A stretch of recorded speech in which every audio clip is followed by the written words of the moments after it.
ഇന്ന് ഞാൻ വന്നിട്ടുള്ളത് എള്ള് കടലമുട്ട റെസിപ്പി കേട്ടോ. നല്ല അടിപൊളി ടേസ്റ്റ് തേങ്ങാപ്പാൽ കൊണ്ടൊക്കെ ഉള്ള എങ്ങനെ ഉണ്ടാക്കുന്നത്. ആദ്യം നമുക്ക് പഞ്ചസാര നമുക്ക് എത്ര മധുരം വേണം അത്രയും മധുരമായിട്ട് കാരമൽ ചെയ്യുക. എന്നതിന് ശേഷം ബട്ടർ ഇട്ട് കൊടുക്കുക. അതിൽ ഒരു തക്കോലത്തിൻ്റെ ഇതുണ്ടല്ലോ അതിട്ട് കൊടുക്കുക.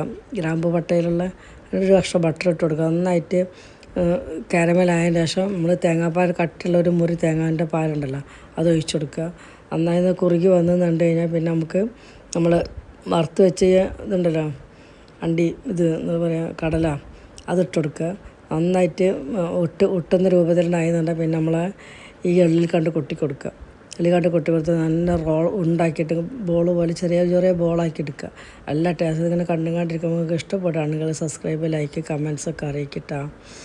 പിന്നെ നല്ല രസമുള്ളൊരു തേങ്ങാപ്പാലോട് ഉണ്ടാക്കുമ്പോൾ നല്ല ടേസ്റ്റ് ചെയ്യുന്നു. അടിപൊളി ടേസ്റ്റാണ് തേങ്ങാപ്പാലിട്ട് ഉണ്ടാക്കുമ്പോൾ. ഒരു പ്രത്യേക കടലമുട്ടായി ആയിരുന്നു. എള്ളൊക്കെ ചേർത്തിട്ടുള്ള അടിപൊളി രസമായിരുന്നു. ഈ രീതിയിലൊന്ന് ഉണ്ടാക്കി നോക്കി ഒന്ന് ട്രൈ ചെയ്ത് നോക്കി കേട്ടോ. എല്ലാവർക്കും ഇഷ്ടപ്പെടും, കുട്ടികൾക്കൊക്കെ ഇഷ്ടം.